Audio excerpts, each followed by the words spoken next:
Hello students, আমি জয়ন্ত চক্রবর্তী, শিক্ষক Dinhata high school. এর আগের আমার ক্লাসগুলোতে সিমেট্রিক্যাল অপারেশন যেগুলো আছে, plane of symmetry, centre of symmetry, alternating axis of symmetry এবং সিম্পল অ্যাক্সিস অফ সিমেট্রি, সেগুলো আমরা দেখেছি। আজকে আমি বিশেষ কিছু উদাহরণ তোমাদের সামনে তুলে ধরতে চাই, যেখানে আমি দেখাতে চাচ্ছি যে এমন কিছু কম্পাউন্ড আমাদের আছে যেখানে হয়তো কাইরাল কার্বন নেই, তা সত্ত্বেও সেগুলো অপটিক্যালি অ্যাক্টিভ। দেখে নেওয়া যায়। প্রথমে আসি আমরা বাইফিনাইল সিস্টেম।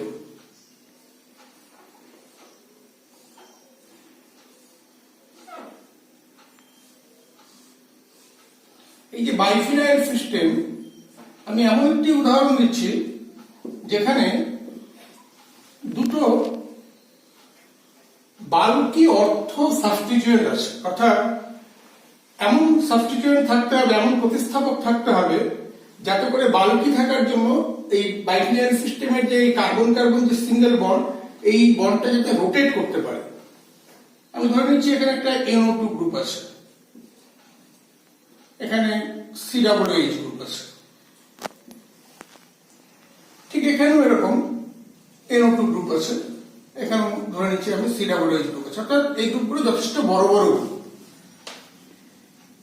এবারে যদি এখানে আমার এই বাল্কি গ্রুপগুলো যদি না থাকতো তবে কি হতো?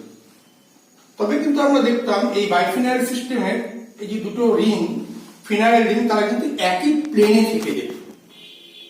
কিন্তু এখন এই যে আমার বড় বড় দুটো করে গ্রুপ অর্থ পজিশনে থাকার জন্য দেখা যাবে এদের মধ্যে একটা স্টেরিক হিন্ড্রেন্স কাজ করবে, অর্থাৎ এদের জন্য যে স্পেস বরাদ্দ আছে সেই স্পেসের মধ্যে এরা থাকতে পারছে না। এরা কি করবে, তখন এই কার্বন এবং কার্বনকে এই যে বন্ডটা, সেই বন্ডকে কেন্দ্র করে তখন একটা রোটেশন হবে। রোটেশন হয়ে চাইবে একটি বন্ড যদি আমার এরকম পজিশনে থাকে, একটি ফিনাইল সিস্টেম, আরেকটি ফিনাইল সিস্টেম তখন হচ্ছে এরকম পজিশনে চলে যাবে, অর্থাৎ তাদের মধ্যে দূরত্বটা বেড়ে যাবে। ধরে নেওয়া যায় এরকম একটি অবস্থা তৈরি হলো।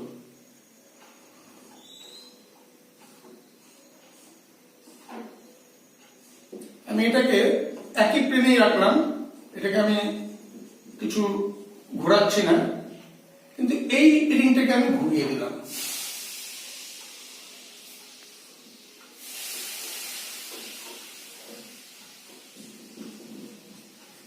এটা এখন আমাদের সামনে চলে এসেছে। ধরে নেওয়া যাক এখানে এবার আমার NO2 আছে, এখানে আমার COOH গ্রুপ আছে। এই যে অবস্থাটা তৈরি হলো, এই রিংটা যদি এরকম থাকে, এই রিংটা তাহলে হচ্ছে ঠিক এরকম, অর্থাৎ এরা পরস্পর পারপেন্ডিকুলার ডিরেকশনে আছে। অর্থাৎ এয়ারপ্লেনটাকে যদি আমি এরকম ভাবে একটা কল্পনা করি, তবে এই রিংটার প্লেন হচ্ছে অনেকটা এরকম হয়ে যাচ্ছে।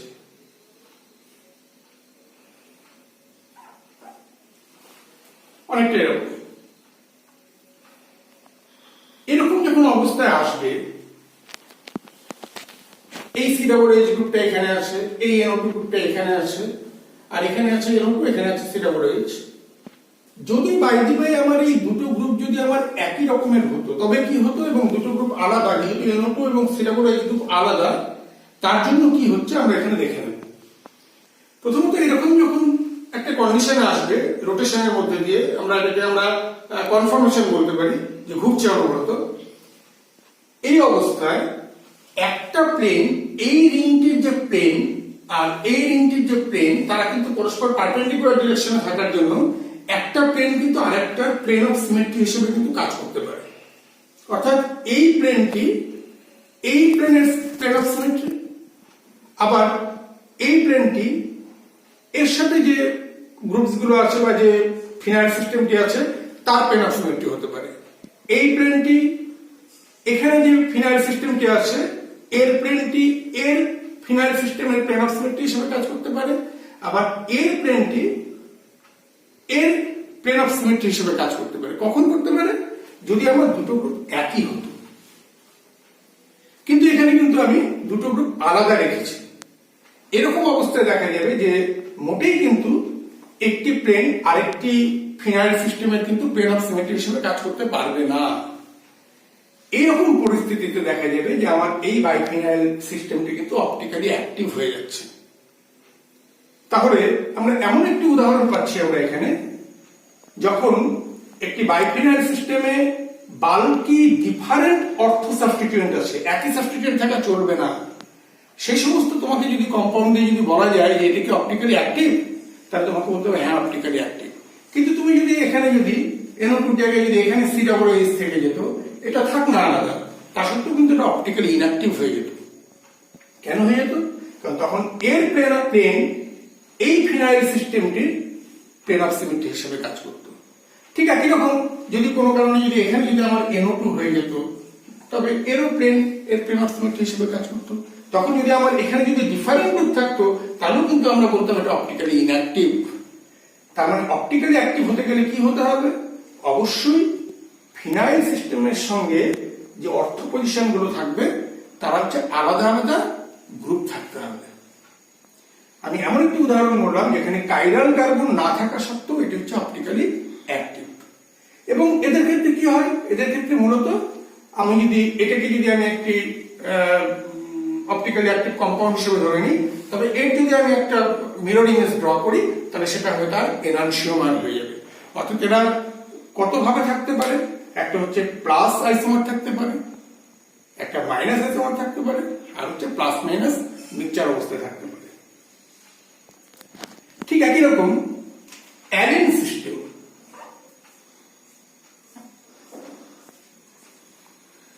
এখানে যদি আমি এক্স ওয়াই, এখানে অন্য কিছু থাকতে পারে, এখানে এক্স এক্স থাকতে পারে বা যা কিছু থাকতে পারে। আমি হচ্ছে এখানে এম আছে, এখানে এন আছে। ধরে নেওয়া যাক আমার এক্স গ্রুপকে আমি এক্সটিকে আমি বলে দিচ্ছি C2H5, এটিকে আমি CH3 করে দিলাম। ঠিক আছে? এই যে আমি অ্যালিন সিস্টেমটি যে দেখালাম, এই কার্বনটি কিন্তু সবসময় sp কার্বন, আর এই কার্বন হচ্ছে sp2, এই কার্বন হচ্ছে sp2। তাহলে এখানে আমার একটি প্লেন, যেহেতু sp, এটি যেহেতু একই সমতলে থাকবে, তাহলে এর প্লেন যেটা দেখা যাবে এখানে এরকম একটা প্লেন পরস্পর পারপেন্ডিকুলার ডিরেকশনে আছে। আমরা একটা এরকম দুটো আমরা কাল্পনিক প্লেন আমরা মনে মনে ভাবতে পারি। এবার প্রত্যেকটি প্লেন, এই প্লেনটি এর প্লেন অফ সিমেট্রি হতে পারত যদি আমার এই দুটো গ্রুপ একই রকমের হতো। ঠিক একই রকম এই প্লেনটি এই সিস্টেমটির প্লেন অফ সিমেট্রি হতে পারত যদি এখানে দুটো একই রকমের গ্রুপ হতো। অর্থাৎ তার আমাদের কি মনে রাখতে হবে যে অ্যালিন সিস্টেমের ক্ষেত্রে যদি দুটো ভিন্ন গ্রুপ যদি টার্মিনাল কার্বনগুলোর সাথে যুক্ত থাকে, তাহলেই কেবলমাত্র সেটি অপটিক্যালি অ্যাক্টিভ হবে। কোনো একটিতে যদি আমার একই গ্রুপ থাকে, এখানে C2H5, এখানে CH3, কিন্তু আমি এখানে দিয়ে দিলাম CH3 আর এখানেও দিয়ে দিলাম CH3, তবেও কিন্তু এটা অপটিক্যালি ইনঅ্যাক্টিভ হয়ে যাচ্ছে। তাহলে আমি বাইফিনাইল এবং অ্যালিন সিস্টেমের কথা বললাম। এরও বাইরে আমরা কিউমেলিন সিস্টেম আমরা ভাবতে পারতাম। তো যাই হোক, আমাদের উচ্চ মাধ্যমিক স্তরে কিউমেলিন এখনই লাগছে না। যদি পরবর্তী কোনো ভিডিও আমি যদি করি, আমি কিউমেলিন সিস্টেম সম্পর্কে বলবো। এবারে আমরা যে জায়গাটায় যেতে চাই, আমরা ইতিমধ্যে অপটিক্যালি অ্যাক্টিভ হওয়ার জন্য যে শর্ত থাকা জরুরি সেটা আমরা শিখে গেলাম। কাইরাল কার্বন থাকতে হতে পারে এবং অণুটিও আমার সম্পূর্ণ অণুটিও আমার হচ্ছে একটি অ্যাসিমেট্রিক অণু হওয়া খুব প্রয়োজন। পাশাপাশি এরকমও বেশ কিছু আমরা এক্সাম্পল পাচ্ছি যেখানে কাইরাল কার্বন না থাকা সত্ত্বেও অপটিক্যালি অ্যাক্টিভ হতে পারে। এবারে আমরা দেখে নিই যে কাইরাল কার্বন আছে, তাহলে তাদের অপটিক্যালি অ্যাক্টিভিটি আমরা কি করে বোঝাবো, অর্থাৎ এনানসিওমার, ডাইঅ্যাস্ট্রিওমার, এই যে টার্মগুলো আমরা পাবো সেগুলো সম্পর্কে আমরা একটু জেনে নিই। ধরে নিই আমি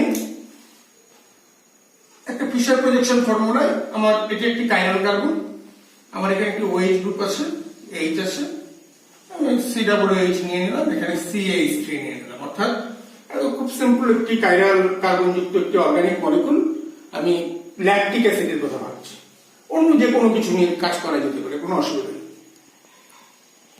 এবারে এটি যদি আমার অপটিক্যালি অ্যাক্টিভ হয়, যেহেতু কাইরাল কার্বন আছে, একটি কাইরাল কার্বন এবং 4টি ডিফারেন্ট গ্রুপ, এর মধ্যে প্লেন অফ সিমেট্রি নেই, সেন্টার অফ সিমেট্রি নেই, অল্টারনেটিং অ্যাক্সিস অফ সিমেট্রি নেই, বা সিম্পল অ্যাক্সিস অফ সিমেট্রি নেই, অতএব একে যদি আমরা এরকম একটা মিরর ইমেজ ড্র করি,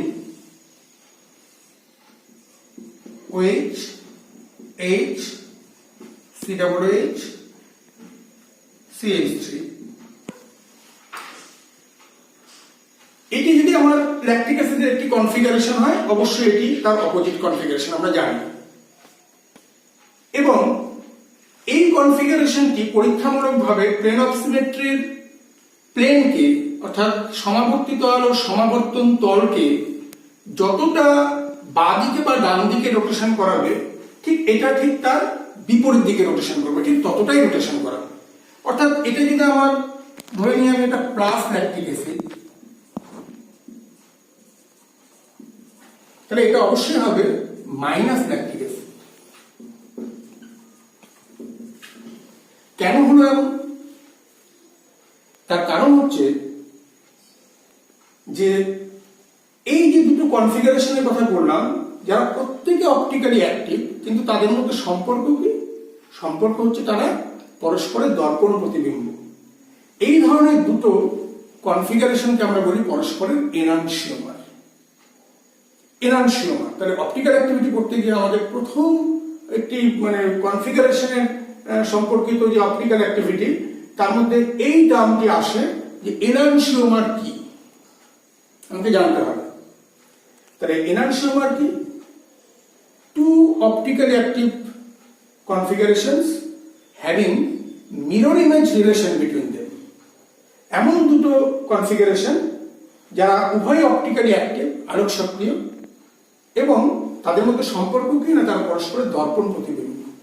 আজকে আমি যদি দুটো কাইরাল কার্বন দিয়ে যদি করি, OH OH H H, এখানে আমি COOH দিলাম, এখানে আমি CH3 রাখলাম, তাহলে এটির সঙ্গে আমি যদি এবার মিরর ইমেজ যদি ড্র করি, তাহলে অবশ্যই কি হবে? এই OH H H OH COOH CH3, তাহলে এই দুটো কি হয়ে গেল? এই দুটো অবশ্যই হয়ে গেল পরস্পরের এনানসিওমার। কেন না? এখানে আমরা দেখতে পাচ্ছি যে না কোনো প্লেন অফ সিমেট্রি নেই, এর মধ্যে কোনো প্লেন অফ সিমেট্রি নেই, এটা অপটিক্যালি অ্যাক্টিভ, এটা অপটিক্যালি অ্যাক্টিভ।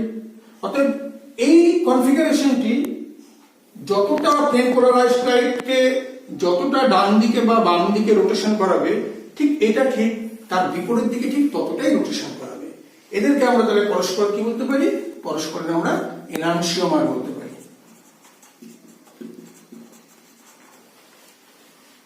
ঠিক একই রকম, যেহেতু এখানে আমরা দুটো কাইরাল কার্বন পাচ্ছি, তাহলে অবশ্যই 2 টু দি পাওয়ার 2 অর্থাৎ 4টি আবার কনফিগারেশন পাওয়ার কথা। তাহলে বাকি দুটো কনফিগারেশন কেমন হবে আমরা দেখিনি। আমি উপরেরটাতে এখানে ডান দিকে OH রেখেছিলাম, এবার অটোমেটিক্যালি আরেকটি কনফিগারেশন আমার বাঁদিকে OH চলে এসছে, নিচে আমার বাঁদিকে OH ছিল, এখানে ডান দিকে OH চলে এসছে। এবার দুটো OH কে আমি একই দিকে রাখি,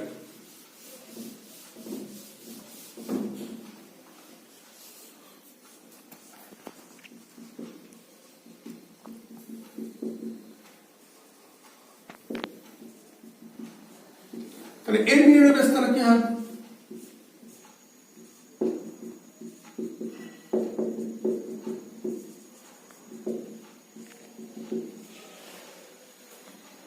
এই যে দুটো আমি কনফিগারেশন আঁকলাম, আমরা কি দেখতে পাচ্ছি যে এখানেও কিন্তু প্লেন অফ সিমেট্রি নেই। আছে কি প্লেন অফ সিমেট্রি? এই দুটো যদি একই গ্রুপ থাকতো তাহলে প্লেন অফ সিমেট্রি থাকতো। দুটো কিন্তু একই গ্রুপ নেই, টার্মিনাল গ্রুপগুলো কিন্তু এখানে COOH, এখানে CH3। তাহলে এটাও আমার অপটিক্যালি অ্যাক্টিভ, এটাও অবশ্যই অপটিক্যালি অ্যাক্টিভ, কিন্তু তাদের মধ্যে কি সম্পর্ক না? তারা পরস্পরের দর্পণ প্রতিবিম্ব সম্পর্ক, অর্থাৎ তারা পরস্পরের মিরর ইমেজ রিলেশন আছে তাদের মধ্যে। তাই এরাও পরস্পরের কি হবে? অবশ্যই এনানসিওমার হয়ে যাবে।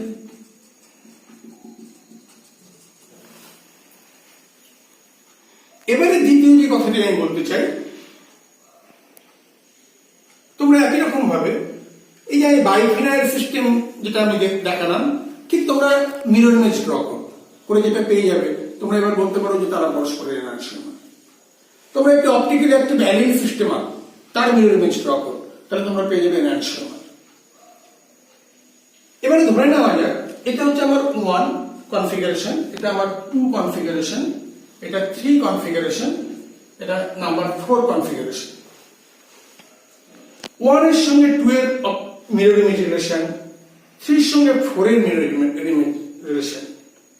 কিন্তু 1 এর সঙ্গে 3 এর কিন্তু মিরর ইমেজ রিলেশন নেই, এরা কিন্তু দর্পণ প্রতিবিম্ব সম্পর্ক নয় পরস্পরের মধ্যে, অথচ এরা কিন্তু অপটিক্যালি অ্যাক্টিভ। এই ধরনের যখন অপটিক্যালি অ্যাক্টিভ আইসোমার আসে, যারা পরস্পরের মধ্যে দর্পণ প্রতিবিম্ব সম্পর্কযুক্ত নয়, তাদেরকে আমরা বলি ডাইঅ্যাস্টেরিওমার। ডাইঅ্যাস্টেরিওমার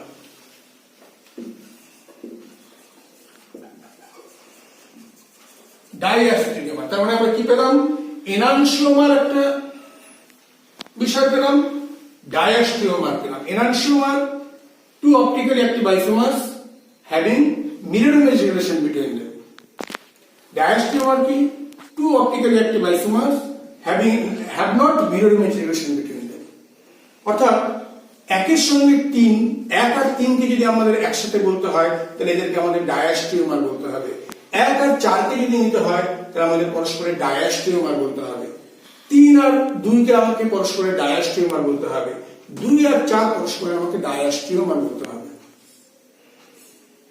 এবারে এরকম করতে করতে আমরা যখন খুব মজার একটি কম্পাউন্ডে চলে যাব, আমি এর আগে ক্লাসে বলেছিলাম, ধরে নেওয়া যাক এই CH3 টা আমার COOH, তখন কিন্তু এই যে আমরা এই কনফিগারেশনটা যে ড্র করলাম, এখানে কিন্তু আমি কোনো প্লেন অফ সিমেট্রি পাচ্ছি না, এখানেও কিন্তু পাচ্ছি না। অতএব এরা কিন্তু অপটিক্যালি অ্যাক্টিভ এবং তাদের মধ্যে দর্পণ প্রতিবিম্ব সম্পর্ক আছে, অতএব এরা হচ্ছে এনানসিওমার। কিন্তু যখন আমি দুটো OH কে একই দিকে রাখলাম, অর্থাৎ এখানেও COOH, এখানেও COOH, আমরা এখানে টার্টারিক অ্যাসিডের যে কনফিগারেশন গুলো দেখালাম 1 and 2, এরা কিন্তু এনানসিওমার।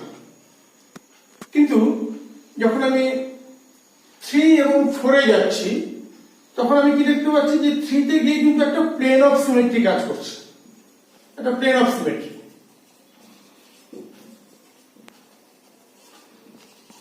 অবশ্যই এটা কিন্তু অপটিক্যালি ইনঅ্যাক্টিভ, যেটা আমরা এর আগে বলেছি। অতএব এর কিন্তু আর এনানসিওমার হবে না, এটা আরেকটি কনফিগারেশন হতে পারে। এটা যেহেতু আমার দুটো কাইরাল কার্বন আছে, অতএব 2 to the power 2, তার মানে 4টি আমার কনফিগারেশন আমি পাবো। তার বিভিন্ন কনফিগারেশন গুলোকে দেখাচ্ছি। যেহেতু দুটো কাইরাল কার্বন আছে, আমরা 4টে কনফিগারেশন পাওয়া উচিত। 4টে কনফিগারেশন এরকম ভাবে আমরা পেয়ে থাকি মিরর ইমেজ ড্র করে করে। কিন্তু এই যে কনফিগারেশন, এখানে আমরা দেখতে পাচ্ছি যে এখানে একটা প্লেন অফ সিমেট্রি কাজ করছে, অর্থাৎ এই যে উপরের হাফটি নিচের হাফের পরস্পর দর্পণ প্রতিবিম্ব। আমরা এর আগে শিখেছি যে প্লেন অফ সিমেট্রি কাকে বলে, যে প্লেন অফ সিমেট্রি এমন একটি প্লেন যে প্লেনটি একটি মলিকুলকে দুটো ইকুয়াল হাফ করবে, দুটো অর্ধে বিভাজিত করবে, যার প্রত্যেকটি অর্ধ অপর অর্ধের দর্পণ প্রতিবিম্ব সম্পর্কযুক্ত। প্রত্যেকটি অর্ধ অন্য অর্ধের দর্পণ প্রতিবিম্ব সম্পর্কযুক্ত। One half is the mirror image of the another half. তাহলে এটা হচ্ছে প্লেন অফ সিমেট্রি আছে। তাহলে একে আমরা অপটিক্যালি অ্যাক্টিভ বলতে পারছি না। তাহলে অদ্ভুত ব্যাপার হলো এখানে দুটো কাইরাল কার্বন আছে, তা সত্ত্বেও কিন্তু এই কনফিগারেশনটি কিন্তু আমার অপটিক্যালি ইনঅ্যাক্টিভ। এটাকে আমরা বলছি মেসোটার্টারিক অ্যাসিড। মেসোটার্টারিক অ্যাসিড। তাহলে আমরা কি শিখলাম? প্রথমে আমরা শিখলাম এনানসিওমার, তারপর আমরা শিখলাম ডাইঅ্যাস্টেরিওমার কি জিনিস, তারপর আমরা মেসোটার্টারিক অ্যাসিড শিখলাম, যেখানে কাইরাল কার্বন থাকা সত্ত্বেও অপটিক্যালি ইনঅ্যাক্টিভ হয়ে যাচ্ছে। অবশ্যই 1, 2 এনানসিওমার টার্টারিক অ্যাসিডের, কিন্তু 1 এর সঙ্গে 3 বা 2 এর সঙ্গে 3 তারা কিন্তু ডাইঅ্যাস্টেরিওমার হয়ে গেল। এখন তোমাদের উচ্চ মাধ্যমিকের সিলেবাস অনুসারে আমাদের আরেকটু যদি আমরা পড়ে ফিরে এই জায়গাটা, তাহলে আমাদের অপটিক্যাল অ্যাক্টিভিটি মোটামুটি শেষ হয়ে যাবে। কি সেটা? না, এনানসিওমার গুলো ধর্ম কেমন? আমি ইতিমধ্যেই বলে ফেলেছি যে একটি এনানসিওমার আর আরেকটি এনানসিওমার, অর্থাৎ দুটো যে এনানসিওমার তার একটি প্লেন পোলারাইজড লাইটকে যতটা বাম দিকে বা ডান দিকে রোটেশন করাবে, অপরটি ঠিক তার বিপরীত দিকে ঠিক ততটাই রোটেশন করাবে। তারা যখন ক্রিস্টাল ফর্মে যখন থাকে তখন তাদের ক্রিস্টাল একদম অপোজিট কনফিগারেশনে আমরা পাই। তাদের ফিজিক্যাল প্রপার্টিস এবং কেমিক্যাল প্রপার্টিস একদম আইডেন্টিক্যাল, অর্থাৎ তাদের আমরা যদি বলি যে মেল্টিং পয়েন্ট, হ্যাঁ দুটো এনানসিওমারের একই মেল্টিং পয়েন্ট, একই গলনাঙ্ক, একই স্ফুটনাঙ্ক, একই রকম দ্রাব্যতা, ভৌত ধর্মগুলো একদম একই রকম। এমনকি রাসায়নিক ধর্ম একই রকম। শুধু রাসায়নিক ধর্মটা কখন আলাদা? শুধুমাত্র যখন আমরা কোনো অ্যাসিমেট্রিক রিয়েজেন্ট যখন আমরা ব্যবহার করবো, অর্থাৎ কোনো অপটিক্যালি অ্যাক্টিভ যৌগকে ব্যবহার করব এদের সাথে রিয়াকশন করার জন্য, তখন দেখা যাবে একটি এনানসিওমার যে রেটে রিয়াকশন করছে অন্য আরেকটি এনানসিওমার ভিন্ন রেটে রিয়াকশন করবে, ভিন্ন গতিবেগে বিক্রিয়া করবে। আমি যদি এরকম একটা টার্টারিক অ্যাসিডকে, এই যে দুটো এনানসিওমার আছে, আমি যদি একটি অপটিক্যালি অ্যাক্টিভ যদি ক্ষার নিয়ে নিই, ধরে নেওয়া যাক মাইনাস ব্রুসিন, একটি ক্ষার বেসিক, তাহলে দেখা যাবে টার্টারিক অ্যাসিডের এই কনফিগারেশন, অর্থাৎ এই এনানসিওমার মাইনাস ব্রুসিনের সঙ্গে যে রেটে রিয়াকশন করবে, এই টার্টারিক অ্যাসিডের এই এনানসিওমার কিন্তু ভিন্ন রেটে রিয়াকশন করবে। এমনকি এই ধর্মকে কাজে লাগিয়ে আমরা অনেক সময় যখন আমরা আমি বলবো একটু পরেই যে দুটো এনানসিওমার যখন একসাথে থাকে তখন তাকে আমরা বলি রেসিমিক মডিফিকেশন। দুটো এনানসিওমার যখন 50% করে একই সঙ্গে থাকবে, সম পরিমাণ, সম মোল বা সম মলিকুলার মিক্সচার যখন থাকবে, তখন তাদেরকে আমরা বলি রেসিমিক মডিফিকেশন। ধরে নেওয়া যাক প্লাস ল্যাকটিক অ্যাসিড আছে 50%, মাইনাস ল্যাকটিক অ্যাসিড আছে 50%। এই যে মিক্সচারটাকে আমরা বলছি রেসিমিক মডিফিকেশন। এবং এই রেসিমিক মডিফিকেশনে তখন কিন্তু তার সেই মিক্সচারটা কিন্তু অপটিক্যালি ইনঅ্যাক্টিভ হবে। কেন অপটিক্যালি ইনঅ্যাক্টিভ হবে? কারণ একটি এনানসিওমার যতটা বাম দিকে বা ডান দিকে রোটেশন করাবে, অপরটি ঠিক করবে ঠিক তার বিপরীত দিকে রোটেশন করাবে। অর্থাৎ এনানসিওমার আমরা শিখেছি, ডায়াস্টিওমার আমরা শিখেছি, আমরা আরেকটি টার্ম শিখে ফেললাম, সেটা হচ্ছে রেসিমিক মডিফিকেশন বা ডিএল পেয়ার অনেক সময় আমরা বলি, বা ডিএল মিক্সচার বা প্লাস মাইনাস, এরকম ভাবে লিখে দিই প্লাস মাইনাস মিক্সচার। বিভিন্ন টার্ম ইউজ করা হয়। রেসিমিক মডিফিকেশন কথাটি বেশি প্রযোজ্য দেখি বিভিন্ন জায়গায়। যখনই কোনো একটি রিয়াকশন এরকম রেসিমিক মডিফিকেশন হয়, অর্থাৎ প্লাস আর মাইনাস দুটো এনানসিওমার একসাথে 50% করে আছে, তাকে যদি আমরা এবার আলাদা করতে চাই, তখন কিন্তু আমি এই যে কথাটি বলছিলাম যে enantiomers have same physical and chemical properties but they show different chemical behavior in presence of optically active reagents. তখন আমরা এমন একটি অপটিক্যাল অ্যাক্টিভ রিয়েজেন্ট তাদেরকে কিন্তু আমরা আলাদা করে নিতে পারবো, ভিন্ন রেটে রিয়াকশন করবে, তাদেরকে আমরা পৃথক করবো। পৃথক করলে যেগুলো আমরা পাবো তাদেরকে আমরা ডায়াস্টিওমার বলতে পারি। সেই ডায়াস্টিওমার থেকে তখন আমরা নতুন করে আমরা এনানসিওমার গুলোকে আমরা রিজেনারেট করতে পারবো। এটাকে আমরা রিজলিউশন বলে থাকি। রিজলিউশন অর্থাৎ ডিএল পেয়ার বা রেসিমিক মডিফিকেশন থেকে যখন আমরা এনানসিওমার গুলোকে যখন আমরা আলাদা করে থাকি বিভিন্ন পদ্ধতিতে, তার মধ্যে একটি খুব প্রচলিত পদ্ধতি হচ্ছে যে একটি অপটিক্যালি অ্যাক্টিভ রিয়েজেন্ট ব্যবহার করে তাদেরকে ভিন্ন রেটে রিয়াকশন করিয়ে নাও, করে যে প্রোডাক্ট গুলো পাওয়া গেল তাদেরকে আমরা ডায়াস্টিওমার বলছি। এবার তাদের ফিজিক্যাল প্রপার্টিস বা কেমিক্যাল প্রপার্টিস গুলো আলাদা হবে এবং তাদেরকে তখন ফিজিক্যাল প্রপার্টিস যেহেতু আলাদা, আমরা তখন তাদেরকে আমরা আলাদা করে নিতে পারছি। এবারে হচ্ছে ঠিক একই রকম আমি যদি এমন একটা সুইটেবল যদি সলভেন্ট নিয়ে নিতে পারি, যে সুইটেবল সলভেন্ট একটি অপটিক্যালি অ্যাক্টিভ, তাহলে আমি কিন্তু সেই সলভেন্টের মধ্যেও কিন্তু এদেরকে যদি ডিজলভ করতে চাই, যেহেতু সলিবিলিটি আলাদা, আমি কিন্তু তখন তাদেরকে ফ্র্যাকশনাল ক্রিস্টালাইজেশন বা অন্য কোনো পদ্ধতি ব্যবহার করে আমি সেপারেট করতে পারবো। তাহলে আমরা এনানসিওমার সম্পর্কে কি শিখলাম? যে তারা একই রকম ভৌত এবং রাসায়নিক ধর্ম প্রদর্শন করে, কিন্তু শুধুমাত্র ভিন্ন রাসায়নিক ধর্ম প্রদর্শন করবে in presence of optically active reagents. ডায়াস্টিওমার গুলো কিন্তু ভৌত এবং রাসায়নিক ধর্ম একদম আলাদা, ফলে তাদেরকে আমরা ইজিলি আমরা সেপারেট করতে পারি।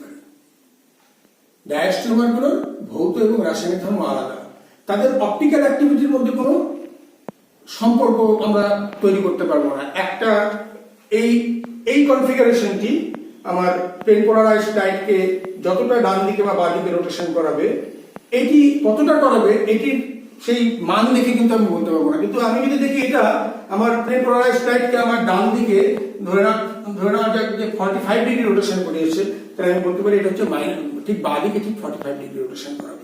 কিন্তু ডায়াস্টেরিওমারের ক্ষেত্রে এই কথাটি আমরা বলতে পারছি না কখনো।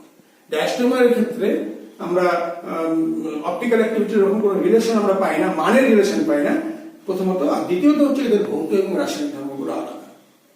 তাহলে আজকের যে আমার যে ক্লাস, সেই ক্লাসে আমি কি বললাম, প্রথমত আমরা এমন কিছু কম্পাউন্ডকে আমরা খুঁজে পেলাম যে কম্পাউন্ডগুলোর মধ্যে কাইরাল কার্বন না থাকা সত্ত্বেও তারা optically active, biphenyl system, allene system.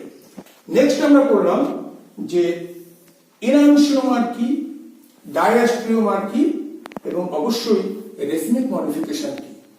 যখন দুটো এনানসিওমার 50% করে অবস্থান করবে, একটি মিক্সচার অবস্থায় অবস্থান করবে, তখন তাকে আমরা বলবো রেসমিক মডিফিকেশন। আমরা করবো এরপরে পরবর্তীতে যখন আমরা SN1 রিয়াকশন করবো, দেখবো সেখানে আমরা রেসমিক মডিফিকেশন পাই। আবার যখন আমরা SN2 বিক্রিয়া করব, তখন আমরা দেখবো যে আমি ঠিক অপোজিট কনফিগারেশন পেয়ে যাবো। হ্যাঁ, সেখানে যদি দেখা যায় যে একটি কম্পাউন্ড প্লাস তার রোটেশন, দেখা যাবে প্রোডাক্ট হয়তো আমার মাইনাস রোটেশন হয়ে যাচ্ছে। একই রকম মান নাও হতে পারে, কারণ যেহেতু গ্রুপটি যেহেতু ভিন্ন গ্রুপ হিসেবে প্রবেশ করবে। তো আজকের আমাদের পড়ার বিষয়টি এইটুকুই থাকবে। আমি একটি ছোট্ট টিপস আমি দিতে চাই পড়ার শেষে, যে আমরা RS নোটেশন পড়েছিলাম। ফিশার প্রজেকশন ফর্মুলায় আমি বলেছিলাম যে যেহেতু আমাদের খুব বেসিক একটা কনসেপ্ট দরকার, যে ইভেন নাম্বার ইন্টারচেঞ্জের মধ্যে দিয়ে আমরা সেম কনফিগারেশন পাই, আইডেন্টিক্যাল কনফিগারেশন পাই, এবং তার ভিত্তিতে কি করে RS নোটেশন করে সবসময় লিস্ট পেয়ার গ্রুপকে হায়ার ভার্টিক্যাল কিংবা লোয়ার ভার্টিক্যাল পজিশনে রেখে কিভাবে করতে হয়। কিন্তু তোমরা মনে করো পরীক্ষায় তোমাকে MCQ কোশ্চেন দিয়েছে, তুমি কি করে চটপট করবে? তার জন্য তোমাকে যে অবস্থাতেই দিক না কেন, ধরে নেওয়া যাক এরকম আছে যে তোমার H আছে, এখানে এখানে আছে CH3, এখানে আছে Cl, এখানে আছে মনে করো OH। এবার তুমি প্রথমত প্রায়োরিটি দিয়ে দাও। আমরা দেখতে পাচ্ছি এটা 1 হবে, এটা 2 হবে, এটা 3 হবে, এটা 4 হবে। প্রায়োরিটি শিখে গেছে। এবার যে অবস্থাতেই আছে সেই অবস্থাতেই আমি 1 থেকে 3 তে চলে যাব। 1 থেকে 3 তে চলে গেলাম, দেখতে পাচ্ছি এটা ক্লকওয়াইজ হচ্ছে, ক্লকওয়াইজ রোটেশন। নিয়ম অনুসারে যেহেতু ক্লকওয়াইজ রোটেশন হলো, অথবা আমার আর বলা উচিত ছিল, কিন্তু না, এখানে আমি আর বলতে পারবো না, কারণ হচ্ছে আমার লিস্ট প্রায়োর গ্রুপ, সবচেয়ে কম প্রায়োরিটি সম্পন্ন গ্রুপটিকে কিন্তু আমি ওপরে বা নিচে রাখতে পারিনি, আমি রেখেছি হরাইজন্টাল পজিশনে। অতএব এটা ক্লকওয়াইজ হওয়া সত্ত্বেও এটা আমাকে এস বলতে হবে। নিশ্চয়ই বোঝাতে পারলাম ব্যাপারটা? যদি কোনো কারণে যদি আমি এইচ কে ওপরে বা নিচে যদি নিয়ে আসতে পারতাম ইন্টারচেঞ্জের মধ্যে দিয়ে, তাহলে কিন্তু আমরা এসি পেতাম। ঠিক আছে, এরকম ধরে নেওয়া যাক আমার এরকম আছে CH3, এখানে আছে, এখানে আছে COOH, এখানে আছে Br, এখানে আছে I। আমরা নিশ্চয়ই বুঝতে পারছি এটা হচ্ছে আমার 1 নম্বর গ্রুপ হবে, মোস্ট প্রায়োর গ্রুপ। এটা 2 নম্বর গ্রুপ হবে, এটা 3 নম্বর গ্রুপ হবে, এটা 4 নম্বর গ্রুপ হবে। কেন হবে আমরা এর আগে আলোচনা করেছি। এবারে আমি 4 নম্বর গ্রুপ অর্থাৎ লিস্ট প্রায়োর গ্রুপকে কিন্তু আমি আপার কিংবা লোয়ার ভার্টিক্যাল পজিশনে রাখতে পারিনি, আমি কিন্তু হরাইজন্টাল পজিশনে রেখেছি। কোনো অসুবিধা নেই, তুমি 1 থেকে 3 তে চলে যাও। 1 থেকে 3 তে চলে গেলাম, ক্লকওয়াইজ যাচ্ছি আমি। আমার হিসেবে আমার আর বলা উচিত ছিল, কিন্তু বলবো না। কেন বলবো না? কারণ হচ্ছে CH3 গ্রুপটি আমি ভার্টিক্যাল পজিশনে রাখতে পারিনি, আমি হরাইজন্টাল পজিশনে রেখেছি, অতএব এটা আমাকে এস বলতে হবে। ঠিক একই রকম যদি অ্যান্টি ক্লকওয়াইজ হতো এই রোটেশনগুলো, তাহলে কিন্তু আমার এই লিস্ট প্রায়োর গ্রুপ হরাইজন্টাল পজিশনে থাকার জন্য আমার এস বলা উচিত ছিল, তা বলবো না, আমি আর বলবো। অর্থাৎ তোমাকে যেভাবেই দিক না কেন ফিশার প্রজেকশন ফর্মুলা, তুমি সেভাবেই তুমি করতে পারবে, অত ইন্টারচেঞ্জ না করো। এটা হচ্ছে টিপস একটা বললাম। তো আজকের যে আমাদের যে ক্লাস, আমি এটুকু বলেই আমি শেষ করব। অপটিক্যাল অ্যাক্টিভিটি তোমরা ভালো করে পড়ো, এবং এই পড়ার মধ্য দিয়ে পরবর্তী যে আমাদের যে অ্যালকিল হ্যালাইডস চ্যাপ্টারে আমরা SN1 SN2 রিঅ্যাকশন আমরা করব, সেখানে আমরা এই কথাগুলি আবার আমরা ফিরে পাবো। ঠিক আছে।